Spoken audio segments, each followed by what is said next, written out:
سورہ فاتحہ یہ مکی سورت ہے، یعنی ہجرت سے پہلے اس کا نزول ہوا۔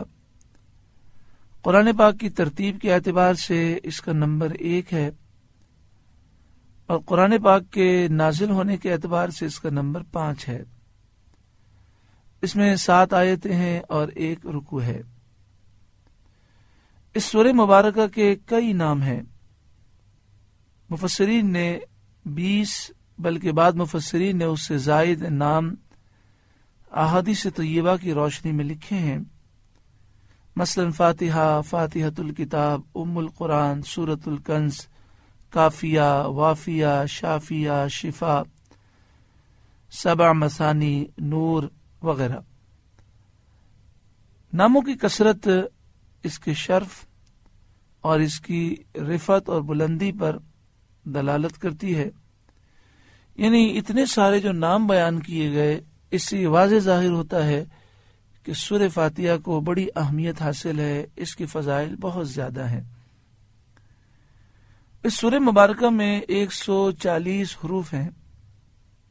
اس سورہ مبارکہ کو مکی کہتے ہیں، جیسے ابھی ذکر ہوا کہ اس کا نزول ہجرت سے پہلے ہوا، لیکن ایک روایت یہ بھی ہے کہ اس کا نزول مدینہ شریف میں ہوا، اور ایک روایت یہ ہے کہ مکہ شریف میں بھی نزول ہوا اور مدینہ شریف میں بھی ہوا، اور یہی روایت مستند ہے کہ مدینہ شریف میں بھی اس کا نزول ہوا اور مکہ شریف میں بھی نزول ہوا۔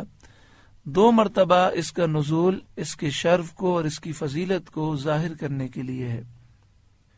اس سورہ مبارکہ کا ایک نام ہے سورۃ الشفا، شفا والی سورت،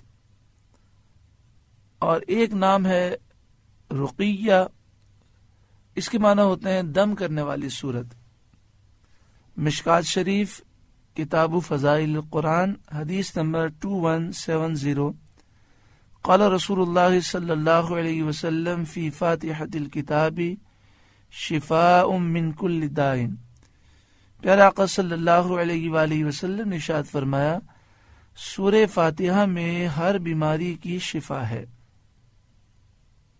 اس سورہ مبارکہ کو اگر مریض پر پڑھ کر دم کیا جائے تو اللہ تعالی شفا عطا فرماتا ہے۔ اس موضوع پر بخاری شریف میں یہ واقعہ موجود ہے۔ بخاری شریف کتاب الطب، باب الرقا بفاتحۃ الکتاب، حدیث نمبر 5736، عن ابی سعید الخدری رضی اللہ تعالی عنہ، حضرت ابو سعید خدری رضی اللہ تعالی عنہ اس حدیث کے راوی ہیں، ان ناسا من اصحاب النبی اتوا علی حی من احیاء العرب۔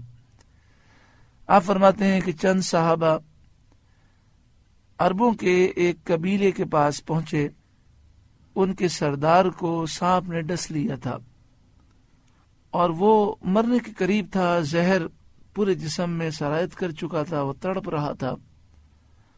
فقالوا هل معكم من دواء او راق، تو ایک کنیز آئی ان لوگوں کی طرف سے اور اس نے لوگوں کا یہ پیغام دیا کہ کیا آپ لوگوں کے پاس کوئی ایسی دوائی ہے؟ ہمارا جو سردار ہے وہ موت کے قریب ہے، سانپ نے اسے ڈس لیا ہے، اس کا کوئی علاج ہو سکے۔ او راقن، وہ کہنے لگی یا کوئی ایسا شخص ہو آپ میں جو ایسا دم کر سکے جس کی وجہ سے اسے شفا مل سکے۔ تو ایک صحابی اٹھے اور انہوں نے کہا کہ میں دم کرنا جانتا ہوں۔ تو وہ صحابی گئے اور انہوں نے سورہ فاتحہ پڑھی اور اس مریض پہ دم کیا۔ حدیث پاک میں ہے فَكَأَنَّمَا نُشِطَ مِنْ عِقَالٍ، بخاری شریف میں دوسرے مقام پر یہ الفاظ ہیں کہ وہ ایسا کھڑا ہو گیا، اس طرح وہ تندرست ہو گیا گویا کہ اسے کوئی بیماری نہ تھی۔ جیسے کسی کو رسی سے باندھا ہوا ہو، رسیاں کھول دی جائیں تو کیسے وہ کھڑا ہو جاتا ہے، اس طرح وہ کھڑا ہو گیا اور چلنے لگا اور ساری بیماری اس کی دور ہو گئی۔ تو پھر صحابہ کرام علیہم رضوان جب نبی کریم صلی اللہ علیہ وآلہ وسلم کی خدمت میں حاضر ہوئے اور اس بات کا ذکر کیا کہ سورہ فاتحہ جب ہم نے پڑھی تو اللہ تعالیٰ نے شفا عطا فرمائی، تو آپ نے ان کی تائید فرمائی۔ اس سے معلوم ہوا کہ سورہ فاتحہ کا دم مریضوں کے لیے بے حد مفید ہے. ایک دفعہ ہی پڑھ سکتے ہیں، لیکن افضل یہ ہے کہ 7 مرتبہ سورہ فاتحہ پڑھ کر دم کریں. یقین ہوگا انشاءاللہ تعالی اللہ تعالی ضرور شفا عطا فرمائے گا.